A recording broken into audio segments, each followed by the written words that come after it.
नमस्कार दोस्तों, स्वागत है आपका मेरे चैनल राधा की आवाज में। आज की कहानी का नाम है जीवन संगनी।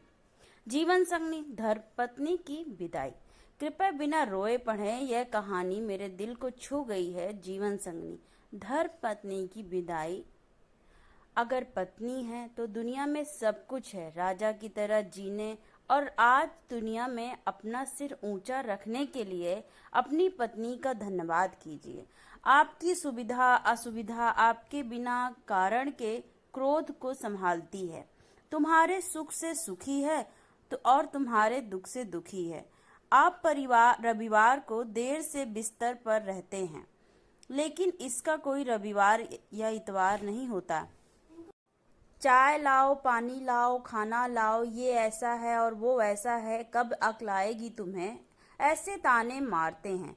उसके पास बुद्धि है और केवल उसी के कारण तो आप जीवित हैं, वरना इस दुनिया में आपको कोई भी नहीं पूछेगा। अब जरा इस स्थिति की सिर्फ कल्पना करें। एक दिन पत्नी अचानक रात को गुजर जाती है। घर में रोने की आवाज आ रही है। पत्नी का अंतिम दर्शन चल रहा था। उस वक्त पत्नी की आत्मा जाते जाते जो कह रही थी उसका वर्णन, मैं अभी जा रही हूँ, अब फिर नहीं, कभी नहीं मिलूंगी। तो मैं जा रही हूँ। जिस दिन शादी से के फेरे लिए थे, उस वक्त साथ साथ जिएंगे ऐसा वचन दिया था, पर अचानक अकेले जाना पड़ेगा ये मुझको पता नहीं था। मुझे जाने दो, अपने आंगन में अपना शरीर छोड़ जा रही हूँ। बहुत दर्द हो रहा है मुझे, लेकिन मैं मजबूर हूँ। अब मैं जा रही हूँ, मेरा मन नहीं मान रहा है, पर अब मैं कुछ नहीं कर सकती। मुझे जाने दो। बेटा और बहू रो रहे थे। देखो, मैं ऐसा नहीं देख सकती और उनको दिलासा भी नहीं दे सकती हूँ। पोता बा बा बा कर रहा है, उसे शांत करो। बिल्कुल ध्यान नहीं दे रहे हैं।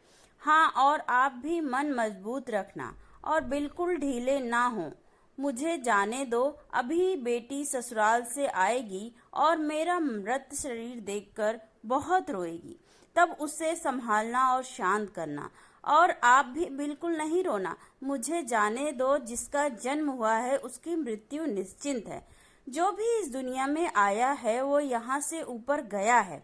धीरे धीरे मुझे भूल जाना, मुझे बहुत याद नहीं करना और इस जीवन में फिर से काम में डूब जाना। अब मेरे बिना जीवन जीने की आदत जल्दी से डाल लेना। मुझे जाने दो। आपने इस जीवन में मेरा कहा कभी नहीं माना है। अब जिद छोड़कर व्यवहार में विनम्र रहना। आपको अकेला छोड़कर जाते मुझे बहुत चिंता हो रही है, लेकिन मैं मजबूर हूँ। मुझे जाने दो। आपको बीपी और डायबिटीज है, गलती से भी मीठा नहीं खाना, अन्यथा परेशानी होगी। सुबह उठते ही दवा ले लेना। ना भूलना, चाय अगर आपको देर से मिलती है तो बहू पर गुस्सा ना करना। अब मैं नहीं हूँ यह समझकर जीना सीख लेना। मुझे जाने दो। बेटा और बहू कुछ बोलें तो चुपचाप सब सुन लेना। कभी गुस्सा नहीं करना, हमेशा मुस्कुराते रहना, कभी उदास नहीं होना। मुझे जाने दो। अपने बेटे के साथ खेलना, अपने दोस्तों के साथ समय बिताना। अब थोड़ा धार्मिक जीवन जिए ताकि जीवन को संयमित किया जा सके। अगर मेरी याद आए तो चुपचाप रो लेना, लेकिन कभी कमजोर नहीं होना। मुझे जाने दो। मेरा रुमाल कहाँ है, मेरी चाबी कहाँ है। अब ऐसे चिल्लाना नहीं, सब कुछ ध्यान से रखने और याद रखने की आदत डालना। सुबह और शाम नियमित रूप से दवा ले लेना। अगर बहू भूल जाए तो सामने से याद कर लेना। जो भी खाने को मिले प्यार से खा लेना और गुस्सा नहीं करना। मेरी अनुपस्थिति खलेगी पर कमजोर नहीं होना। मुझे जाने दो। बुढ़ापे की छड़ी भूलना नहीं और धीरे धीरे से चलना। यदि बीमार हो गए और बिस्तर में लेट गए तो किसी को भी सेवा करना पसंद नहीं आएगा। मुझे जाने दो। शाम को बिस्तर पर जाने से पहले एक लोटा पानी मांग लेना। प्यास लगे तभी पानी पी लेना। अगर आपको रात को उठना पड़े तो अंधेरे में कुछ लगे नहीं, उसका ध्यान रखना। मुझे जाने दो। शादी के बाद हम बहुत प्यार से साथ रहे, परिवार में फूल जैसे बच्चे दिए। अब उन फूलों की सुगंध मुझे नहीं मिलेगी। मुझे जाने दो। उठो, सुबह हो गई, अब ऐसा कोई नहीं कहेगा। अपने आप उठने की आदत डाल देना, किसी की प्रतीक्षा नहीं करना। मुझे जाने दो। और हाँ, एक बात तुमसे छिपाई है, मुझे माफ कर देना। आपको बिना बताए बाजू की पोस्ट ऑफिस में बचत खाता खुलवाकर 14 लाख रुपए जमा किए हैं।